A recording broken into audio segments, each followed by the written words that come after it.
ईश्वरीय न्याय। एक दिन मार्ग में एक महात्मा अपने शिष्य समेत जा रहे थे। गुरु को तो इधर उधर की कई बात पसंद न थी।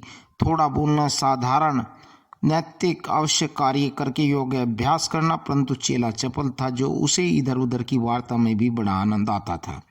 चलते चलते मार्ग में देखते क्या है कि एक धीवर नदी में जाल डाले हुए है।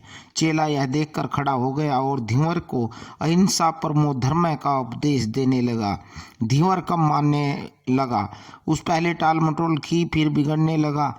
यदि बुरे से बुरे काम से मनुष्य आजीविका करने लगता है तो फिर छोड़ना नहीं चाहता। इधर धीवर बिगड़ा, उधर साधु ने सोटा संभाला।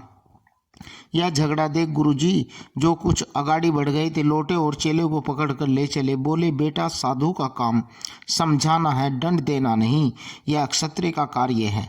चेला कहने लगा कि महाराज, न तो बहुत से वो दंडों का पता है और न राजा बहुतों को दंड देता है, फिर इसको दंड कौन देगा? इस पर महात्मा ने कहा, इसे भी दंड देने वाली शक्ति है, उसकी पहुंच सर्वत्र है। ईश्वर चारों ओर देखता है, सब जगह पहुंचता है, इसलिए तुम चलो, इस झगड़े से दूर हो जाओ। चेला यह सुन संतुष्ट होकर गुरु महाराज के साथ चल दिया। इस बात को 1 वर्ष बीत गया। चेला मच्छी मारने वाले की बात भी भूल गया। एक दिन गुरुजी महाराज उसी चेले के साथ फिर उस तालाब की ओर होकर निकले। देखते क्या है कि एक चुटियल सांप बड़े कष्ट से सरक रहा है और सहस्त्रों चींटियां उसे नोच नोच कर खा रही है। चेले ने सर्प की यह दुर्दशा देखी तो दया से पिघल गया और चाहता था कि सर्प को चींटियों से बचा लो कि गुरु महाराज ने हाथ पकड़ लिया। चेला बोला, महाराज, मुझे क्यों रोकते हो? दीन सर्प की सहायता मुझे करने दीजिए। गुरु महाराज ने कहा कि भाई, इसे अपने कर्मों का फल भोगने दे। यदि तू इस समय से छुटाएगा तो इस बेचारे को फिर दूसरे जन्म में भी यही दुख भोगने होंगे, क्योंकि कर्म का फल अवश्य भोगना होता है।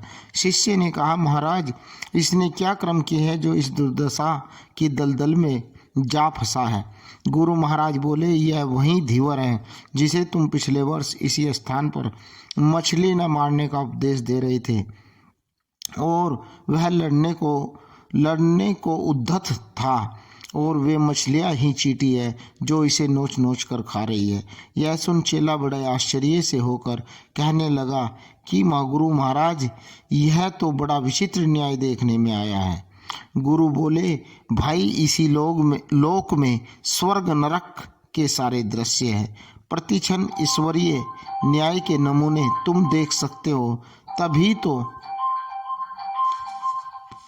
शास्त्र ने कहा है, असम्मेयो भोक्तव्य कर्तम कर्म शुभाशुभम।